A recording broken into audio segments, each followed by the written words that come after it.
اعوذ باللہ من الشیطان الرجیم بسم اللہ الرحمن الرحیم الصلاۃ والسلام علیک یا رسول اللہ وعلی آلہ وصحبہ یا حبیب اللہ۔ تمام تعریفیں اللہ کے لیے جس نے سارا جہاں بنایا، اور درود و پاک حضرت محمد صلی اللہ علیہ وسلم پر اور ان کی آل پر۔ آج ایک نیا پروگرام کے ساتھ آپ کا اپنا مہربان سکندر رحمان، یہ حقیقت ہے کیا وہ لے کے آ رہا ہوں۔ اور آج جس پروگرام کو میں شروع کرنا چاہتا تھا، تو میرے ساتھ آج جو ہمارے مہمان ہیں وہ بھی بڑے کسی تعارف کے محتاج نہیں۔ ہر ذی شعور جو قلم قبیلے سے تعلق رکھتا ہے اور سکرین کو دیکھتا ہے، وہ اس شہزاد ملک کو بخوبی جانتا ہے۔ یہ آج ہمارے مہمان ہیں اور حالات پہ بڑی گہری نظر رکھتے ہیں، اور اپنا ان کا ایک کالم ہے پاگل خانہ، وہ بڑا مشہور ہے اور ٹی وی سے وابستہ ہیں۔ صوبہ کوثار کی جو بعض گشت شروع ہے، شاید لوگوں کے نالج میں نہیں ہے، اور صوبہ کوثار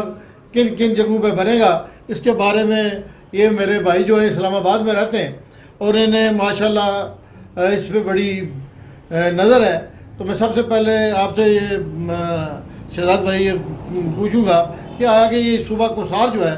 یہ کیسی تھیم ہے، اور اس کو کس طرح یہ اس میں امپلیمنٹ کروانا چاہتے ہیں، اور کون کون سے علاقے ہیں جو اس میں شامل کر کے اس کو ایک صوبے کی شکل دینا چاہتے ہیں۔ جی بہت شکریہ جی سکندر رحمان راجہ صاحب اور ادراک ٹی وی۔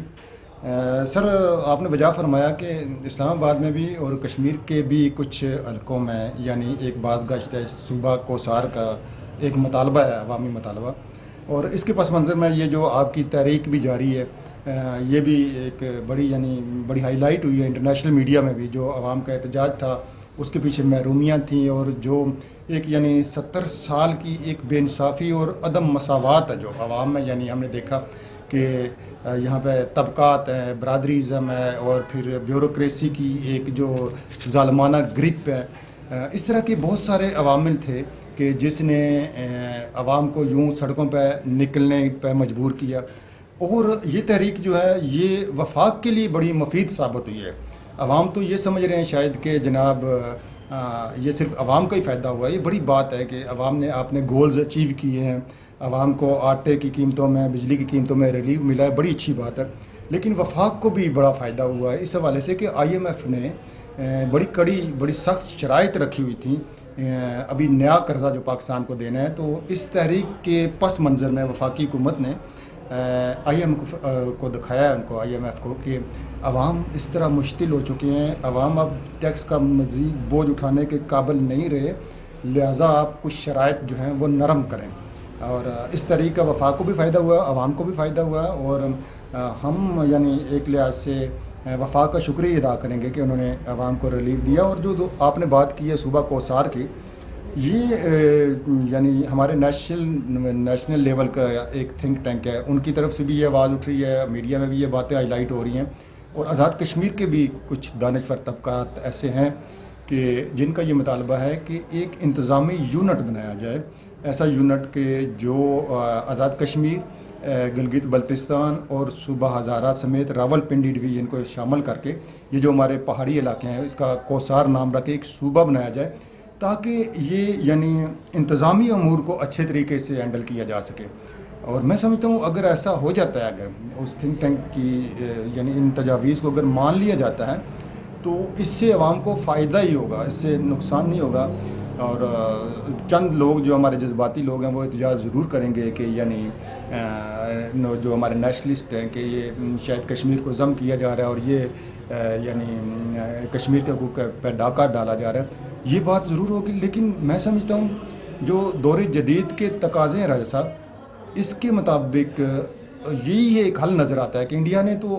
مقبوضہ کشمیر کو دبوچ لیا ہے، اس کی خصوصی حیثیت بھی ختم کر لی۔ جب بولنے کا وقت ہم لوگ بولے نہیں، جنرل باجوہ صاحب، عمران خان صاحب ہمیں کہتے رہے کہ چونکہ انڈیا نے قبضہ کر لیا آپ دھوپ میں کھڑے ہوا کرو، عوام کچھ عرصہ دھوپ میں کھڑے رہے، پھر انہوں نے کہا جون جولائی کی دھوپ ہمارے بس سے باہر ہے، وہ بھی دھوپ میں کھڑا ہونا بھی احتجاج ختم ہو گیا۔ اور اب ایک حقیقت بن چکی ہے یہ بات کہ ہندوستان نے مقبوضہ کشمیر کو ہڑپ کر لیا ہے، اور جو نیشنل اور انٹرنیشنل جو حالات ہیں اس میں جنگ بھی ممکن نہیں رہی. ایسے میں اگر کوئی ایسا حل نکلتا ہے کہ ہمارے کنٹرول لائن پہ کوئی مستقل حل ہو جائے, یعنی جنگ بندی ہو جائے, ہم کہیں کوئی باؤنڈری کا تعین کر لیں, ہم آپس میں لڑنا چھوڑ دیں, ہم جنگوں کے بجائے عوام کے مسائل پہ توجہ دیں, غربت پہ توجہ دیں, جو محرومیاں بڑے پیمانے پہ, یعنی ہندوستان کے اندر تو ایسی حالات ہیں کہ کئی نسلیں بعض جگہوں پہ راج صاحب وہ فٹ پاتھ پہ پیدا ہوتی ہیں, فٹ پاتھ پہ مرتی ہیں, گھر کا تصور تک نہیں ہے, لیٹرین کا تصور تک نہیں ہے, کھانے پینے کی, یعنی ان کی بڑی عید یہی ہوتی ہے کہ کچھ لوگوں کی کہ ان کو 3 وقت کا کھانا مل جائے. پاکستان الحمدللہ غربت نہیں ہے, پاکستان کے حالات کافی بہتر ہیں, آزاد کشمیر کے تو بہت بہتر ہیں, لیکن عوامی فلاح کے لیے اگر ہم جنگ کی پالیسی کو ترک کر کے اگر ہم کوئی نئے انتظامی یونٹ بناتے ہیں, اگر ہم اچھے ہمسایوں کی طرح رہنا چاہتے ہیں, اگر ہم کشمیریوں کے خون پہ سودا کیے بغیر کوئی حل نکال لیتے ہیں, تو میں سمجھتا ہوں یہ بڑی دانش مندی ہوگی. اچھا جی, اپنا ملک صاحب, جی میں ایک بات پوچھنا چاہوں گا اس سے پہلے کہ میں ایک جو آپ کا کلمی نام ہے اولا پینڈو, جس سے آپ بہت مشہور ہیں, اس کا ذکر میں نہیں کر سکا اس وقت انٹرو میں. تو کیا اس تاریخ کی موجودگی میں جی کہ صبح کوسور جو ہے یہ ممکن ہے, کیا اس پہ کوئی امپلیمنٹ کیا جا سکتا ہے, یا آنے والے وقتوں میں اس کے لیے کوئی رائے مہار ہو سکتی ہے؟ جس موجودہ جو پوزیشن ہے یہاں پہ آزاد کشمیر کے اندر, جس طرح لوگ مشتعل ہیں, اپنے مطالبات میں کچھ منظوری ہے, کچھ کل بھی ایک بڑی یعنی کہ ایجیٹیشن تھی پورے آزاد کشمیر میں, لوگ اکٹھے ہوئے پورا بنے احتجاج. کیا سمجھتے ہیں یہ ایسے حالات میں صبح کوسار ممکن ہے؟ اصل میں اگر ہم دیکھیں نا تو اگر صوبہ کوسار بنتا ہے تو اس میں آزاد کشمیر ایک چھوٹا علاقہ بنتا ہے, یعنی پنڈی ڈویژن آزاد کشمیر سے کئی گنا بڑا ہے, صرف پنڈی ضلع آزاد کشمیر سے بہت بڑا ہے, اور پھر جو جی بی ہے وہ بھی ایک بہت بڑا علاقہ ہے. تو اگر آزاد کشمیر اور پنڈی کو اور جی بی کو ملا کے ایک صوبہ بنایا جاتا ہے, اور آزاد کشمیر کے جو پارلیمنٹیرینز ہیں وہ پاکستان کی پارلیمنٹ میں پہنچتے ہیں, پاکستان کی سینٹ میں پہنچتے ہیں, اور یہاں کا کوئی بندہ چیف منسٹر بنتا ہے, اس کے پاس اگر زیادہ فنڈز آتے ہیں پاکستان سے, اور